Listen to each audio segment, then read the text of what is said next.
तर मित्रांनो या ठिकाणी बघा महाराष्ट्र राज्य सरकारने सुरू केलेली माझी लाडकी बहीण योजना ही महिला सशक्तीकरणच्या दिशेने एक महत्त्वपूर्ण पाऊल आहे बघा.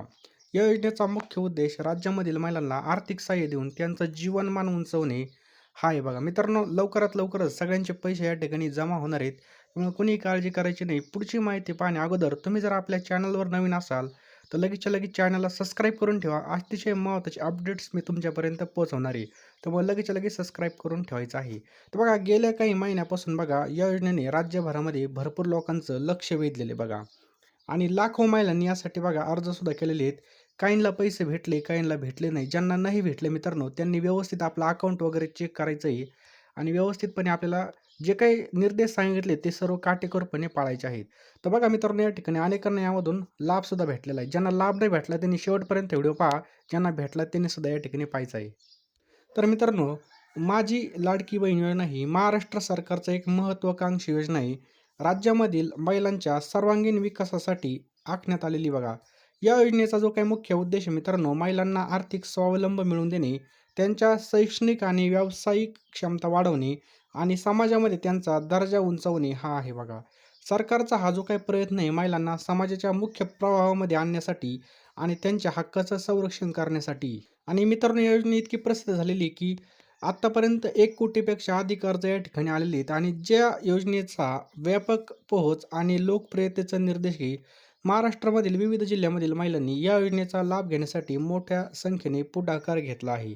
ही संख्या दर्शवते की राज्यामधील महिलांमध्ये आर्थिक स्वातंत्र्य आणि सामाजिक सुरक्षिततेची गरज किती तीव्र आहे. मित्रांनो या योजनेची जी काही अंमलबजावणी आणि लाभ वितरण बघा, सरकारने या योजनेची जी काही अंमलबजावणी टप्प्याटप्प्याने केलेली बघा. आत्तापर्यंत महिलांना 2 हप्त्यामध्ये पैसे वितरित करण्यात आले आहेत. मित्रांनो कोणाकोणाला पैसे आले असतील त्यांनी कमेंट बॉक्समध्ये येस टाईप करा आणि हे वितरण थेट लाभार्थ्यांच्या बँक खात्यामध्ये जात आहे. जेणेकरून बघा पारदर्शकता राखली जाईल आणि मध्यस्थांची गरज कमी होईल. या पद्धतीमुळे लाभार्थ्यांना त्यांच्या हक्काचे पैसे थेट डायरेक्ट आपल्याला मिळणार आहेत. आणि मित्रांनो या ठिकाणी बरेच जण तिसऱ्या हप्त्याची या ठिकाणी वाट पाहत आहेत. सध्या मित्रांनो राज्यभरामध्ये महिलांना तिसऱ्या हप्त्याच्या प्रतीक्षेमध्ये आहेत. या तिसऱ्या हप्त्याबद्दल नुकतीच महत्त्वपूर्ण माहिती समोर आली, जी अनेक लाभार्थ्यांसाठी आशादायक आहेत. सरकारी सूचनांनुसार लवकरात लवकरच बघा पात्र महिलांच्या बँक खात्यामध्ये तिसरा हप्ता जमा होणार आहे. ही बातमी बघा अनेक कुटुंबासाठी दिलासादायक असणारी, विशेष म्हणजे ज्यांना आर्थिक मदतीची गरज आहे त्यांना लवकरात लवकर पैसे या ठिकाणी पाठवण्यात येणार आहेत.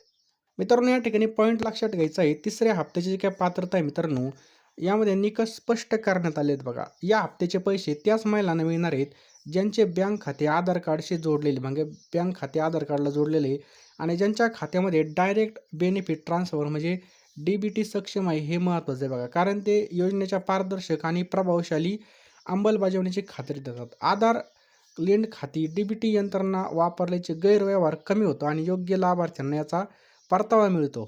मागील हप्त्याचं मित्रांनो समायोजन लक्षात घेण्यासारखी गोष्ट म्हणजे काही महिलांना पहिल्या आणि दुसऱ्या हप्त्याची रक्कम मिळालेली नाही आहे. या परिस्थितीमध्ये सरकारने एक महत्त्वाचा निर्णय घेतलेला आहे बघा. या महिलांना दोन्ही हप्त्याचे पैसे तिसऱ्या हप्त्यामध्ये एकत्रितरित्या मिळू शकतात. याचा अर्थ असा आहे की काही लाभार्थ्यांना या फेरीमध्ये डायरेक्ट बघा ₹4,500 मिळण्याची शक्यता आहे बघा. ही रक्कम मित्रांनो अनेकांच्या कुटुंबासाठी महत्त्वाची ठरू शकते. विशेष म्हणजे आर्थिक संकटाच्या वेळी याचा या ठिकाणी तुम्हाला भरपूर वापर होणार आहे. तर बघा या योजनेचे सामाजिक आणि आर्थिक प्रभाव. माझी लाडकी बहीण योजनेचा जो काही महाराष्ट्रामधील महिलांच्या जीवनावर दूरगामी प्रभाव पडण्याची शक्यता आहे मित्रांनो, त्याचा आर्थिक सहाय्यामुळे महिलांना त्याच्या रोजच्या गरजा भागवण्यासाठी मदत होते. परंतु त्याचबरोबर मित्रांनो त्यांना दीर्घकालीन आर्थिक नियोजन करण्याची संधी मिळते. उदाहरणार्थ मित्रांनो या निधीचा उपयोग शिक्षणासाठी, लघु उद्योग सुरू करण्यासाठी किंवा कौशल्य विकास करण्यासाठी सुद्धा केला जाणार आहे. शिक्षण आणि कौशल्य विकास. या योजनेमुळे महिलांना शिक्षण आणि कौशल्य विकासासाठी अधिक संधी मिळू शकते. आर्थिक सहाय्यामुळे अनेक महिला उच्च शिक्षण किंवा व्यावसायिक प्रशिक्षण घेण्यासाठी प्रोत्साहित होऊ शकतात. शिक्षित आणि कुशल महिलांची संख्या वाढल्यास त्यांचा फायदा केवळ त्या व्यक्तीपुरता मर्यादित न राहता संपूर्ण कुटुंबाला आणि समाजाला सुद्धा होणार आहे. मित्रांनो या ठिकाणी जर पाहिलं तर या योजनेमधून मिळणाऱ्या आर्थिक मदतीमुळे महिलांना कुटुंब आणि समाजामध्ये अधिक सन्मानाची वागणूक मिळू शकते. त्यांना महत्त्वाचा निर्णय प्रक्रियेमध्ये सहभागी होण्याची या ठिकाणी संधीसुद्धा मिळेल. त्याचबरोबर बघा आपले जे काही मुख्यमंत्री एकनाथ शिंदे यांनी बघा बुलढाणा जिल्ह्यामध्ये आयोजित केलेला मुख्यमंत्री महिला सशक्तीकरण अभियानांतर्गत मुख्यमंत्री लाडकी बहीण योजनेची वचनपूर्ती सोहळा मोठ्या उत्साहामध्ये आणि आनंदामध्ये पार पडला. यावेळी बघा उपमुख्यमंत्री देवेंद्र फडणवीस आणि अजित पवार सुद्धा उपस्थित होते. यावेळी बोलताना बघा तुमचे चेहरे पाहून लाडकी बहीण योजना किती यशस्वी झाल्याची खात्री पटत आहे, असं त्यांनी बघा मत व्यक्त केलं. ही योजना मित्रांनो डोळ्यामध्ये खुपत असल्याचं यांनी बघा लोक नागपूर कोर्टाकडे गेले, परंतु या ठिकाणी काही ही योजना बंद होणार नसून उलट लवकरच या योजनेचा तिसरा हप्तासुद्धा तुमच्या खात्यामध्ये जमा होईल बघा, असं सांगितलं. बघा तिसरा हप्तासुद्धा लगेच जमा होणार आहे असं त्यांनी सांगितलेलं आहे.